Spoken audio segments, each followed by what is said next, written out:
Chappell batting in a cap. That's a good delivery, and he's out. The breakthrough for Snow. The big leg cutter. A good piece of bowling, that. And Alan Knott taking a straightforward catch behind the stumps. Snow getting that to move away off the pitch to the right-handed Chappell. And Chappell out now for 34. It's the second Australian wicket to go down. Snow to Greg Chappell. And that should be it. And he's out, caught by Parfitt. So Greg Chappell out for 26. Playing at a wideish one. It moved away fractionally for him, but Parfitt justifying his position there at second slip, taking a catch. So Snow in turn disposing now of the younger Greg Chappell following his success against elder brother Ian a little earlier. So the two slips and the two gullies back in now as Walters faces Snow.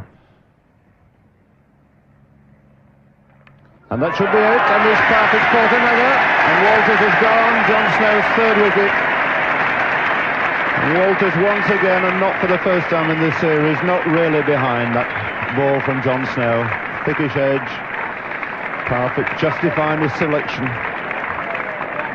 Taking a very good catch. It went very quickly off the bat. So another wicket for John Snow. That's out. And that, again, the breakthrough for John Snow. 4 for 44 now, this great fast bowler. Another fine delivery, leaving the right-handed Edwards, finding the outside edge, and a straightforward catch to Alan Knott, and that's the 5th Australian wicket down now. Snow once more to Bob Massey. And that's it. And a fine catch again by Peter Parfitt. That's his 4th catch. That was really a wonderful pick-up at second slip. John Snow's 5th wicket. He's done it again. He's broken through. He must have fancied his chance a bit against Bob Massey there. And the England players quite rightly standing and waiting for John Snow, allowing him to take the ovation. And how well he's deserved it. He certainly did deserve it. 5 wickets to John Snow, and an excellent performance. A splendid knock from Keith Stackpole, 114, and a real bonus for Ian Chappell with David Colley's quick 54. A great effort from John Snow, 5 for 92 from 31 overs and 8 maidens. Tony Gregg did a good job with his 2 for 88, and Basil D'Oliveira was used a little more by Ray Illingworth. And this is Lily now to Luckhurst. Oh, and that comes back, and he's out, LBW. Playing a shot at it, whipping back at him, keeping low. And England are 55 for 1 wicket. Here it is again. Pitching outside the off stump, coming back a long way. And umpire Spencer raising the finger.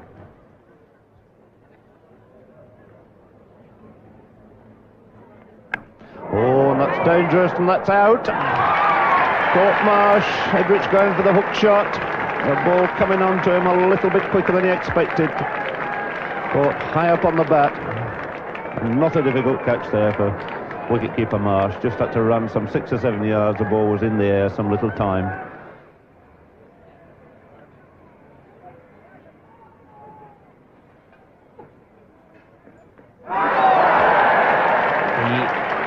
Breakthrough for Dennis Lillee. Mike Smith, the man out now, the 4th wicket to go down with the total at 111. Might have got a little inside edge onto it.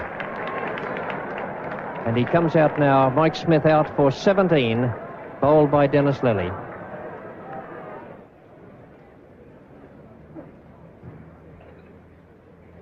D'Oliveira again. Has given him out. Umpire Rhodes at the bowler's end has raised the finger, and that's the breakthrough for the Australians this morning. D'Oliveira, the man out, LBW to Dennis Lillee for 29. See now how Lillee took that 5th wicket. The ball pitching around about off stump. And D'Oliveira going across to push it onto the onside.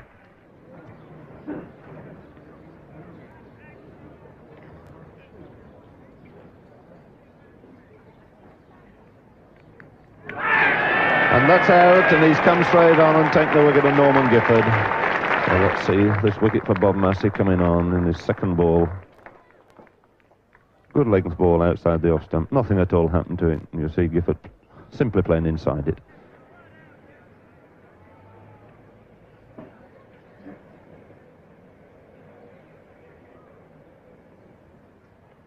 And that must be out too. Yes, he's done it again.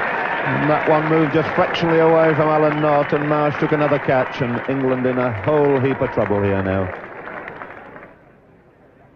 Great facing him.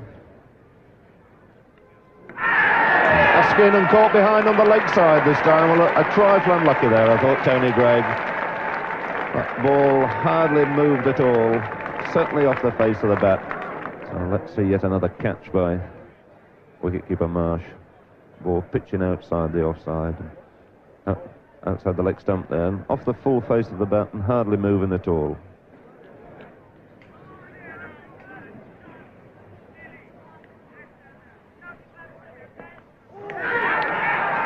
And he's caught him, given out. A fine catch that by Marsh. It just hit the bottom of John Snow's bat. That's the second catch on the leg side. One to Bob Massey and now one to Dennis Lillee. You can see how Rodney Marsh moves very, very quickly. There's Snow just getting the edge. And Marsh dives away to the left, makes good ground, tumbles away. A thoroughly disappointing effort there for England, 189. A top score of 37, and that on a very good pitch. An outstanding performance once again from those two pacemen, Lillee and Massey, who did so well at Lord's. Massey has come in again with 30 overs, 10 maidens, 4 for 43, and they don't have an answer to him at the moment. Lillee 4 for 35, bowled very well, and Colley is an excellent inclusion in the side. Here now is the start of the Australian second innings. Snow to Stackpole. And that's it, he's out. Another catch at first slip. Peter Parfitt's on it again. Stackpole gone, a wicket for Snow. The first Australian wicket going down at 15. Getting one that moved away a little bit from him. Luckhurst taken a good, smart slip catch.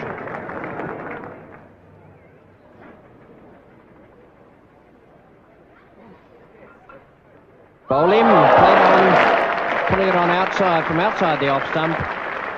Or pitching outside off stump. And it comes back inside, on the inside edge, and hits leg stump.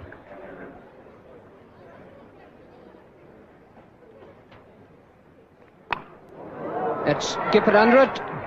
He's out. Walters caught up a rank long hop, trying to smash it away on the offside. Just getting a top edge, and the ball flying up in the air.